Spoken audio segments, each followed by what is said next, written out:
The institution was established in 1901 when the land was bequeathed by Thomas Harper Adams to set up a teaching institution for agriculture, and agriculture has remained at the heart of this institution.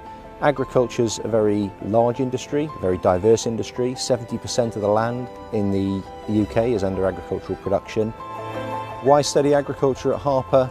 The facilities we've got on site, the range of specialisms that we can offer within the study of agriculture, and the fact that all of our courses incorporate a 12-month period of employment in industry. Harper Adams University's set round the farm, so I suppose that was a really big plus about coming here, was the fact that the university is so closely linked to a farm, and you can apply what you see in the classroom to the farm. So the lectures are tailored to time of year, suits what's happening in the field and on the dairy unit and the pig unit. That's one of the main reasons for coming, really. I'm studying crop management, so I specialise in everything to do with the arable sector, fresh produce. So it's because I want to become an agronomist, which is to do with all like diseases, pests and everything, to produce as much yield as we can from the crops that we grow. An agronomist is like a crop doctor, really, advising farmers on their crops, on establishment and growing of crops, and protecting them from weeds, pests and diseases. A good range of crops are represented on the farm, so the sort of usual arable combinable crops, so wheat, barley, oilseed rape, and then we also rent out some ground for crops like potatoes, so we're able to access and teach about those as well. One of the reasons for coming to study agriculture at Harper is this is the classroom.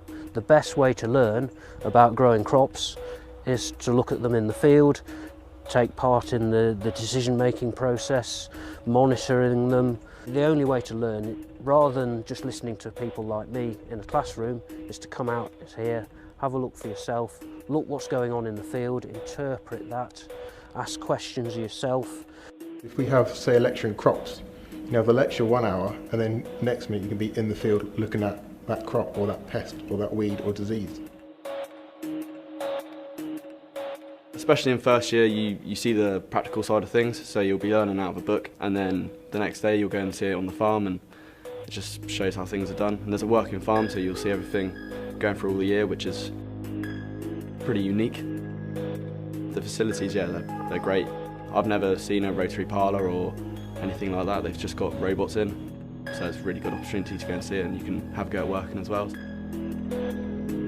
Well, we've got a wonderful facility across all the main animal species here at Harper Adams, both in terms of beef and sheep and pigs and poultry, but also the dairy cows where we are here today. We've got over 400 cows. We've got an applied feeding unit where we can measure the cow's intake, and that is really very much a facility that you wouldn't see on a commercial farm, but is important in terms of being able to measure intake and cow performance. We've got two main milking systems here at Harper Adams. We've got a robotic system where we have about 50 cows, and then we've got the main rotary parlour where we can put around about 300 to 400 cows through that.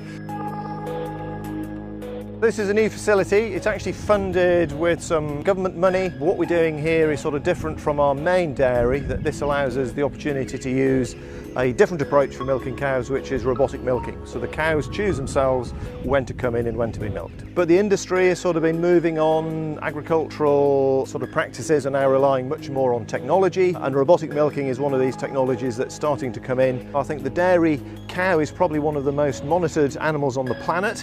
So this is effectively a Fitbit for a cow. This has an accelerometer in it, it's got chips in it, very similar to you would find in a smartphone. It's monitoring the cow's behaviour, and we can pick up the subtle differences that you find when the cow's in estrus, her behaviour changes, but also we can help predict when she may be sick. So we will see changes in her behaviour as she becomes unwell, and you can pick these up and flag these through to the farmer. So my PhD is in minerals, so I wanted to work with sheep and cows, and Harper's one of the only places where you can work with them and have them on site. So we've got the cows and the sheep on site, so everything's in one place, and also the staff, so the farm staff and the academic staff are really knowledgeable, helpful with the research, so I wanted to come here.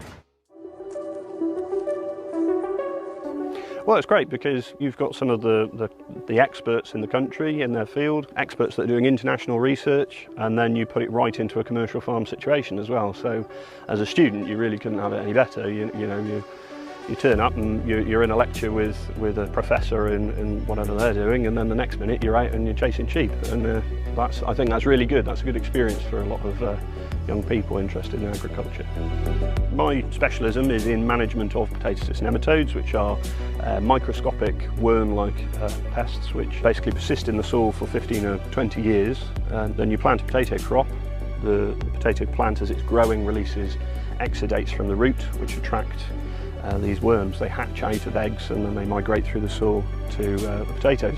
Now at the moment in the potato industry we're shifting slightly, so a few years back we would have been mostly pre-packed type varieties, and you'd see a lot of people skinning potatoes and doing mash and things like that, whereas today people, perhaps it's the pace of life, but we're a lot more into our oven chips and things like that, so fast sources of potato food, if you like. So the industry's changing. We're getting new varieties coming through to meet those new market consumer demands. And so this experiment here is basically looking at the top varieties which are grown at the moment in the country, some new, and seeing how well they perform against potato cyst nematodes, which are the biggest potato threat in the country.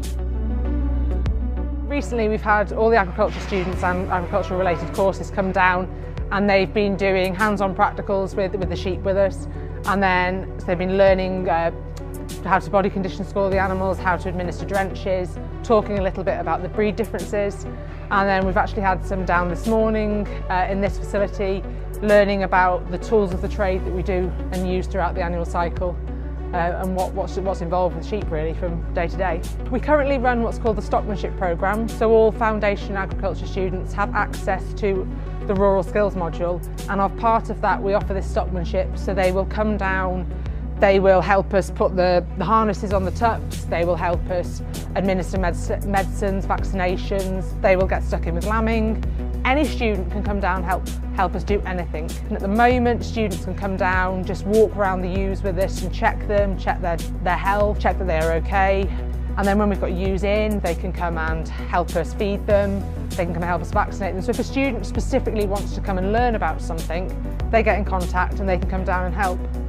And it's really important. It's not just about the guided learning, it's what they want to do themselves and get out of the degree course what they want.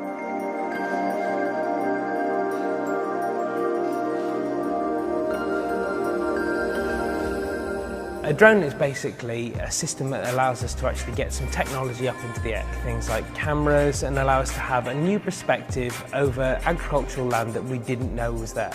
And we can quantify what's actually going well and not with that aerial view. The next robots that are out there haven't even been thought of yet. The capabilities and the technology that is out there has not been programmed. It needs the next minds to actually think of what's actually possible or not, and not to be held back with these ideologies that we've actually got with standard drone systems.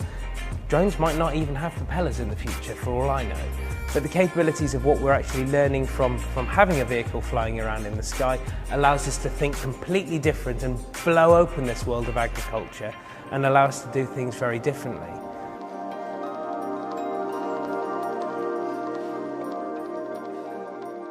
So the unit here at Harper Adams is used as a platform really for teaching and research purposes. We teach all year groups from undergraduate right the way up to postgraduate. It's used as a facility for research, for our research students, as well as commercial research facility and to commercially produce pigs on site. We maintain a herd of 240 sows here on the unit. These we batch farrow every 3 weeks. So every 3 weeks we will produce about 350 piglets, and they will come through the system. They'll be weaned at about 4 weeks of age and then come through into specialised weaner accommodation, such as this one here, and then move their way through the production cycle until we have finished pigs ready for market. So the facility at Harper Adams also allows us to demonstrate to the students differences in commercial systems. So in this case here you can see that we have straw-based pigs in contrast to our other production systems throughout the site as well. Harper is a great place, it's forward thinking and it's always progressing. There's so many experts and so many things happening all the time. Yeah, it's always looking into the future. We believe that in the future, tractors and farm machinery will become more and more intelligent, and you won't necessarily need a driver on the seat of your tractor to be going farming with it. So what we've done is, with the Hands-Free Hectare project, is take a standard set of farm equipment, modify them to be autonomous, and then we've completed a whole year of cropping with that, a whole year's cropping cycle with the spring barley crop, and then we've continued for a second year, and this time we've grown a winter wheat. And the combine behind me is just setting up ready to harvest wheat this second year.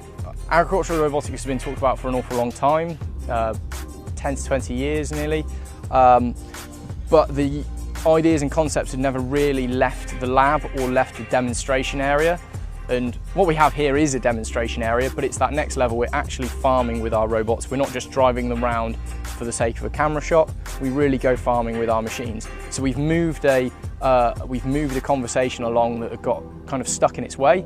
We also hope that showing this high-tech scientific approach to farming may inspire younger people into agriculture and show them that it's a innovative area to work, and it's not just mud and wellies, and you know, it's cool and exciting, and we're doing clever robotic things. Because there's so many problems to be solved, so many challenges to be met in farming. So we've got Internet of Things type technology coming through, where we're going to put sensors all over our farms, be that a livestock farm or an arable farm. We want to put sensors on our animals, we want to put sensors into fields, we want to drive our tractors autonomously, we want to make smart implements that can zap weeds and zap pests, and then, you know, all these are high-tech challenges that are going to keep someone who's really passionate about solving problems, it's going to keep them interested throughout a whole career. There's so many challenges to be solved. And I think it's the best place if you want to study agriculture at a degree level to come. It's been the right decision, I know that much. Really good facilities, everyone's like really friendly. It's always been a place I've wanted to be, like ever since I was high school. I'm from a small family farm. I wanted to go out and broaden my knowledge. I went to Harper because you have that placement year. It was a good opportunity to go away. I went to New Zealand. The facility is obviously great, and yeah, love it. It's like the best course.